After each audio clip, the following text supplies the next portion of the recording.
What's poppin', YouTube? It's your boy DJ Put It On, and we are back with another video. Shit, we chillin'. We about to react to this one little YouTube video. It's called "How the Crips Gang Actually Works," how crime works inside. So it's an interview about a former Crip who's a gangbang. And we're about to get into this shit, all right? Make sure y'all have a good day. Make sure y'all tell y'all loved ones that you love them. Make sure y'all read your holy scripture. Make sure y'all pray. Make sure y'all do y'all thing. Cause we a family over here. We loving over here. We ain't no hate, ain't no nothing. All right. Well, shit. Make sure y'all good. Let's get into this. Everyone have a good time. We got some laughs. Make sure we're gonna react to this shit. Well, I don't know if we're gonna laugh at this shit, cause this nigga talking about killing other niggas. I don't support killing other niggas. All right, but let's get into it. Let's go. My name is Tyrone White. Yeah. I'm a former 6'5" Menlo Crip. Some of my rivalries were the blood gangs and the Crip gangs. We're involved in drive-by shootings as well as drug dealing. And this is how crime works. Tyrone White. Yeah, of course I've participated in drive-bys. I've been a victim of drive-bys plenty of times. When you're going against war with one another, there's no winners. Now you can look at it and say, okay, I shot more of their homies than they shot of mine, or I killed more of their homies or they killed of mine. Yeah. But both sides are taking losses. So no both bullshit. are taking the loss of life. No bullshit. Imagine doing all this shit and you get nothing in return. Nothing. Nothing comes out of this shit. There's no winners. I'm just saying. When I was coming up, the guns that were used in gangbanging were the 9mm, the 45s, Mossberg 12-gauge shotgun pump. Oh, this nigga got 12 gauge AKs, Tech 9s. Techs. Damn. The first gun that I ever got placed in my hand, given to me as a gift from one of my homeboys, was a 25. A chrome 25, little small 25 with the pearl handle. Had like 7 shots, 6 shots in it or something like that. And as you got older and you learn more about guns and elevate yourself, of course you get bigger guns. So them niggas was using AKs, Mossbergs, Tech 9s, and regular 9mm. So them niggas was, god damn.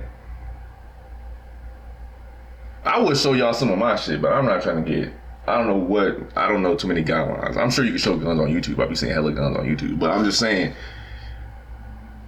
them niggas was doing drills. Them niggas was doing whole drills. That's crazy.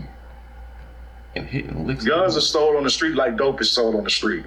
You can even buy guns from enemy gangs. Because right now it's a business. It's about making this money. No bullshit. They come from everywhere. Now where they get them from could be from the police force. It could be from the military. You can never be caught. I think the police giving them this shit. That's what I think. That's my personal opinion. If I'm wrong, comment below. But I think the police be giving these niggas this shit. Lacking or slipping.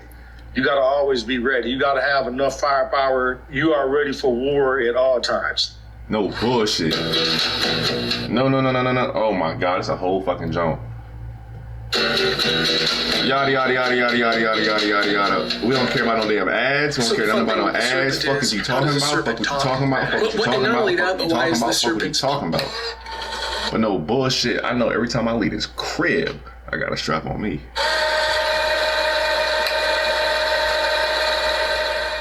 Shit, I'm looking at one now. All the way up through the mid-90s, those were the years of heightened gang activities. So drive-by shootings were nothing. You can literally turn your news on every day during those years and see a drive-by shooting. I mean, every day. I believe that. We had a drive-by shooting to where. And I think this nigga in LA. I think this nigga was in California. I'm on the East Coast. This nigga's on the West Coast, so I definitely believe that. And I walked in the house, and I remember seeing it on the news. I must have been about 15 at that time. I remember my mom was on the phone, and she was like, I'm so tired of these kids shooting one another and killing one another. And I remember thinking to myself, no bullshit, this shit getting out of hand. Hold on one second.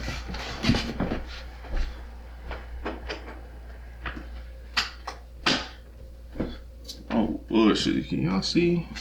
Okay. I'm not wearing no pants right now. I thought y'all could see my shit. Stop being a pervert. Like, man, she has no idea that I was just involved with that in shit this situation last night. she never found out about it, but I just remembered the way that I felt listening to her on the phone, telling her friend, like, man, these kids need to stop this, and this is crazy. And then you the one doing it. That's crazy. There's another situation to where we were getting you the same nigga doing the shit that your mama telling Monday, you she hate. when all the lowriders, all the motorcycle clubs, definitely all the car California. clubs, all the gang members, that's like the one day to where all the gang members, enemies, everybody can congregate in one area on Crenshaw Boulevard. I remember we seen a car pull up to the corner. That whole scene looked like a 90s LA strip. Or anything like that. You know that's a sign of something that's going to happen. And all you see was guns come out the window and everybody just got to shooting at everybody. And we all just scattered like ants. Just everybody screaming, hollering, running, scattering, because no one had guns actually on their person at the time. One of my big homeboys, not trying to get fucking shot. Very known. He had got hit in the face because they shot with a 12 gauge, and they had buckshots, but it didn't kill him because they weren't shot at close range. Luckily, nobody got killed. Let me tell you something about them buckshots. Them buckshots spread. I was about to say spread. Them motherfuckers tripping. Spread like a bitch. You sitting there just chilling. And it's a whole bunch of little pellets. It's a buckshot. Pellets is going little round little marbles, going a whole bunch of different directions. You don't know what the fuck gonna happen. You next you know you got your whole leg hurt. Whole leg, not even a piece of it burning. I'm talking about your whole leg burning, whole arm, whole chest is ooh. Oh, that shit crazy. The Crips were founded in the 60s, and by Raymond Washington. He formed the East Side Crips, which is on the east side of LA. Tiki Williams formed the West Side Crips. And through those two different foundations, different sets start to evolve. Different areas, you know, the Hoovers, the East Coast, the Rolling 60s, the Menlos, all these different sets. The object and the goal was to keep this side of LA safe. But, you know, as usual, things escalated, things multiplied, and violence became to happen. When Raymond Washington got killed, that's what caused the division. That's when Crippin became divided between the East and the West, and different things started happening in different subsets. And it just became like a disease. You know, one Crip set betrayed this Crip set, and then it just caused a never-ending feud. Bloods used to be the main rivals of the Crips, but now there are just as many Crips are against one another than there are Bloods. A lot of Crips and Bloods have become allies because they share the same common Crip enemy. For example, the A-Trade Gangster Crips, they have a peace treaty. Now I want y'all to know something real quick. We're gonna watch this shit together. I don't know too much about this lifestyle. I'm not even from the West Coast. I'm on the East Coast. Nigga, I'm from the DC area. I don't know nothing about this shit. Now, I will say I've seen a shit ton of Crips in DC. I've seen a bunch of Crips in DC. But I'm not from this shit. I can't really critique it so much to the point where it's like, damn, nah, I don't know what the fuck that is. Or, nah, them niggas need to stop doing this and do this. I can't give a huge input on this shit. We're family Bloods. And that's because their borderline is connected right next to one another. So, that's one crazy part I cannot comprehend, nigga. I used to grow up. It was one hood in Virginia. It was one called Seven Woods, and across the street, it was another one called 41. One game was called 41, another one was Seven Woods. The shit was right across the street from me. I'm not even, nigga, across the fucking street. It was, it was literally a street. When some niggas see me, up the street or up around the road, they really mean a few blocks away. Nah, nigga. I'm talking about, you could see it. One nigga could be on one side of the sidewalk, walk 10 feet across the street, but the other side of the sidewalk, and that's their whole territory, nigga. That shit is crazy. Neighborhoods are so close to one another. Close as shit. You gotta come to my neighborhood to get home. I gotta come to your neighborhood to get home. Let's make this a blood-free zone. No violence, Not saying that we're homeboys or we're just a close hood, but let's keep the peace between this dynamic, between this area. The beef between the 6'5" Menlo Crips and the Hoover Crips. And let me tell you something. Ain't nobody finna take a whole detour around a hood just to get to your crib. You can be like, nah, nigga, I need to get home. I'm trying to get to my crib. You're not finna take a whole detour to go home. Way back. We actually all grew up together and went to school together. We became one of the biggest enemies to the Hoovers because our sets are so close to one another. To get to the Hoover hood, you got to come through our hood. You know what I'm saying? And so for us to get to other parts of the city, we got to go through the Hoover hood. Hands-on programs for hands-on people. ECPI University. I don't care what you talking about with ECP. Nothing. Nigga, stop playing with me. I need to get YouTube something so I want to get born and ads. raised in South Central LA all my life. I had a stepfather in my life that taught me how to be a man and different things. But for the most part, I was raised by a strong single mother. Usually in the black neighborhoods, when kids that come from single parent homes like that, they usually get caught up in these streets because your mom is out working, trying to make a living for you, provide for you. While she's at work, you're out there running the streets, doing shit that you know you're not supposed to be doing. And no that's pretty much how I started. Let me tell you something. I was about 10 when I first started hanging around. I'm gonna let it go. I knew them very well. It comes down to, hey. Nah, fuck y'all. It's a reaction, nigga. If you want to watch the shit by your damn self, I'll put the link in the description. But I know how that feels. I remember my mom was working when I would just do some shit. I'll be doing shit. My mom be at work. She has no time to sit there and watch you, yo ass, while you sitting there watching me. But you sitting there like, damn, my mama at work. It ain't shit to do around here. I don't want to play this stupid ass video game again. Let me go outside. You go outside. Let me tell you something. I don't mind is a devil's workshop. You get to doing some shit, you want to sit there and just do nothing. After you're done doing nothing, you're going to come up with something. That's how that shit go down. You end up doing something, you be like, shit, then you end up in some shit. Next you know, you in court. That shit go quick. That shit, you in the situation. Next you know, the feds, now you in court. Shit don't make no damn sense. It's a lot. Been chilling a lot. You from the hood. Keep busy, kids. You know, just make it official. You know, and making it official means getting jumped in or doing something to be a member of the gang.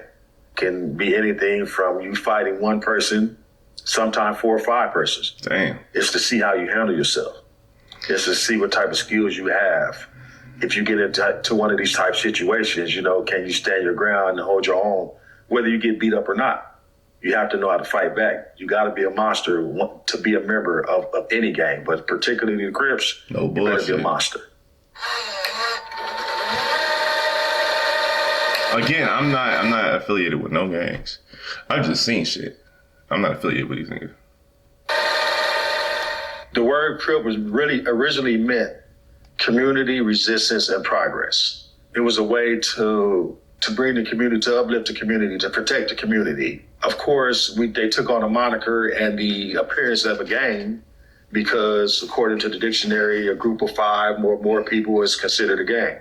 To be a Crip, you have to carry yourself a certain way. You have to walk a certain way. But for me, the allure was I love the color blue, and they wore blue rags. They wore blue jeans. They wore blue belts. They wore blue Chuck Taylors. The dress code for me back when I was an active Crip. And the thing is, he said when I was an active Crip, he's saying he's not an active Crip anymore. He's saying in the beginning, I'm a former Crip, but he got on a whole bunch of blue. In the 90s, in the early that might just be his attire at this point. He might just be so used to wearing blue to wear, like, that's just what he wears. Priest. I would go. It's no different than me wearing black. In most of these videos, you will see me wearing a dark gray or black. Ironing my pants, layering the starch to a point to where before I even put my pants on, I could stand them up. Crips wore K-Swiss because it was an acronym. It was actually a disrespectful term towards the Bloods. It was called K-Swiss stood for kill Slavs when I see some. Slavs is a disrespectful term towards the Bloods. If you wasn't a Crip, you couldn't Crip walk. If you wasn't a Crip, you didn't know how to Crip walk. And so to learn how to Crip walk and to actually perfect something like that was like a badge of honor. It's a cool thing. It's when you look at it, the feet movement, the way they dance, the way they do it, the way they incorporate certain moves, along with the hand signs and hand signals, words that you... I seen some non-Crip ass niggas Crip walking the street. I guess some niggas wasn't supposed to be doing that because I saw some niggas cripping. Crips usually use, which Not Crip, was, of course, because everything we say would start with a C. If you had to say burger, you say Kurger. You know, if you say you say sitch. It's just different things that you could replace the B with a C, you would do it. And that was the same thing with the Bloods. Anything with a C, they wanted to And that shit is kind of easy. I'm going to say this. I've never been around a lot of these niggas, but a lot of shit you can pick up on. If you just put words in the context, you'll know what a nigga's saying. If a nigga's saying, for example, sitch, you know he's saying bitch. You just need to fucking put that shit in context. It may sound strange, and people might be, no, that's stupid. Y'all sound stupid. That was our language. That was the way that we talked. We understood it, and that's all that matters. And if you disrespect us and tell us you sound stupid, you might get your ass whipped. Of course, They throw up the C. You know, the C is just, you just take your hand, you make a C with your hand. And now you're set, your actual neighborhood, your Crip neighborhood, like the 60s, they have their signs. The Hoovers, they have their signs. The Menlos, they have their signs. You're going to throw up that sign to represent, to let people know that you're actually from that set. You're from that neighborhood. We threw up the M. It was just a M. You just take your hands across your, which is just how Ice Cube throw up the W when he's in concert and taking pictures. Snoop Dogg throws up the W. Just turn it upside down and you throw up the M. Yeah. Gang graffiti is a big part of the Crips. People that are coming in there, they know when they see that on the wall, the Rolling 60 Crips or the Menlo Crips or the 5-5 Crips, they know. Damn. I don't know what that means, but them niggas was Xing shit off. I don't know what that means. But that shit means something. They're in this gang. This is their neighborhood. Chapter 6. How long is this video? We might break this shit in part 2. The structure is not so much organized. We might start this shit low key at chapter 7, and we might just be like, you know what, we're gonna do this shit into a part 2. We might do that. Yeah. The mafia with underbosses and bosses and stuff like that. We didn't give titles like that, but people automatically knew who the OGs were, who the double OGs were, who the big homies was, and who was ranked over who. The double OG is usually one of the big homies that has put in more work than you can imagine. He's done it all. Killed, robbed, still made money. Damn. Been to jail. Dope dealing. You name it, he's done it. Yeah. Usually 50s, 60s, you know, higher age. They were around in the 70s, in the 80s when gangbanging really just exploded. They were at the top of their game. Damn. An OG really falls, not too much different from a double OG, except that he may be a little younger, may have done a little less other crimes. Then you have some of the OGs that have turned their lives around and they just want to live life, have a family, have wife and kids, and they get money, they're making money. I think everybody can respect them niggas. I think everybody can respect, hold on, let me see. Hold on. Shut up, this is my reaction. Then you have some of the OGs that have turned their lives around. All right, so yeah. I think everyone can respect them OGs. Like, if you sat there and said, I'm going to change my life. I'm going to turn my life around. I'm not going to do this. I'm not going to do that. I think niggas can respect that.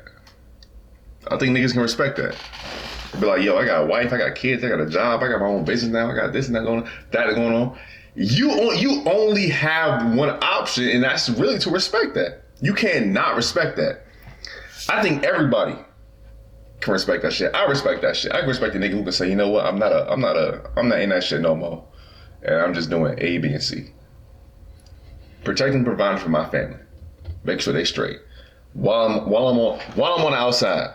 That shit, I think everybody can just want to live life, have a family, have wife and kids, and they get money. They're making money the legal way. So what makes them OG is the fact that they're talking to the little homies, to the young homies, showing them and explaining to them how they were able to do this.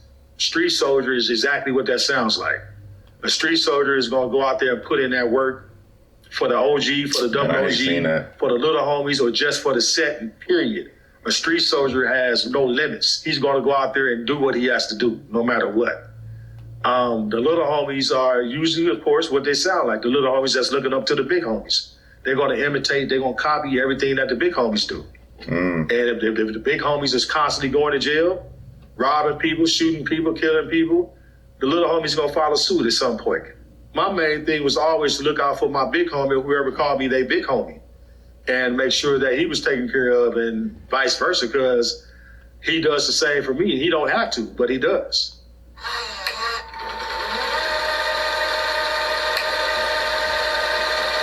I started out selling weed in middle school and then moved to crack cocaine and robbing. Ooh, I know that shit. I know it's a hierarchy to that. I know it got to be a hierarchy to that. You be like, all right, I'm gonna start selling weed, then start selling crack, then niggas start selling heroin, then niggas start robbing, niggas start hitting licks, then niggas start doing drills, then niggas start being a hitman. I know it's levels of that shit. I know it got to be. I consider that shit. I consider selling a couple grams. Nigga. I consider selling some weed, but not selling some hard ass drugs. That shit, I can't do that. Did robberies. That was my way. At least now, I'm my nigga.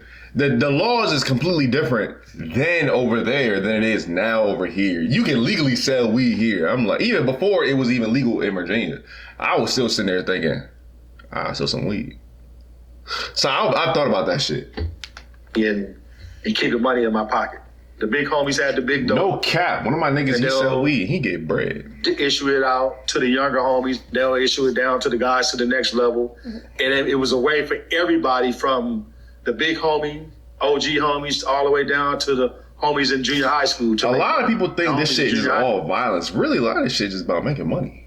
It's just about making money. You gotta realize, the mob did this shit. The Italian mob, the Irish mob, the Russian mob, it was really just about money. Them niggas whack niggas and kill other niggas too. Not niggas, but other fucking people in the other gangs that were white. But I'm just saying, like, them niggas was, they doing the same shit that we did. School, they may be out there selling crack on the corners, $5 rocks, $10 rocks, $20 rocks. The big homies, they moving big weight, the ounces, quarter pounds, stuff like that. The drugs came from a lot of times from drug cartels and as well as the government, believe it or not. I mean, there's a story of... Hold up. What the fuck did I just say? Now, I know before I was talking about the guns, but I'm telling you, the drugs came from the government. And the guns came from the government. You got niggas who can't pass a background check, but somehow they getting guns. My nigga, come on now. Stop playing with me. I know this shit. I know the government is giving them this shit. I'm not playing with me. Ray Rick, drug cartels, Let me say. and as well as the government, believe it or not. All right. I mean, there's a story about Free Ray Rick, one of the biggest black dope dealers in the history of Los Angeles. And he was caught up in that Iran-Contra stuff with Ronald Reagan, and come to find out that the DEA was supplying him with dope, the same dope that they gave him 30 years for in prison. So, it's like, that's just how it worked. They put it in our neighborhoods to bring us down, to keep us down. Always a goal of Crips, to make a substantial amount of money and to open up your own business. All this shit really about money. Whether it be a smoke shop, a lot of people think it's just straight killing. Nah, this shit really just about making money. Whatever. That was the goal, to find a way to take that money and make it somewhat as legal as you can. Anyone with $10,000 or more in credit card debt or personal yada. I don't give a fuck what you talking about, nigga. I don't care about none. Ooh, boom, right here on Chapter 8, the LA riots. All right, y'all, that's the end of the video. We're about to get with this shit. Make sure to look. This is gonna be part 1. What we got? 14 seconds and 48. I'm tripping. 14 minutes and 48 seconds, y'all. That's the end of the video. We about to make sure we edit this shit, react to it. I'm about to drop this. Now I'm about to react to the second part. If I get more than 1 like, because I know nobody even watched my first video. So if I get 1 like, on any of my videos, I'll drop it. Otherwise, I'm not gonna watch a part 2. Okay? Ain't no point in me watching part 2. I might as well just move on to something else. But make sure to like, subscribe, leave a comment. Make sure to read your whole description. Make sure to tell your family that you love them, because they may not always be here. And make sure to have a blessed day. Make sure you do everything you're supposed to do. Make sure to do your homework. Make sure to do your job. Cause I'm about to head to my fuck ass job. What time is it? I'm about to head to my fuck ass job, man. What the fuck is going on? Oh, my phone dead. Well, y'all, that's the end of the video. Make sure to like, subscribe, leave a comment, and we're gonna be out on this. Let's go.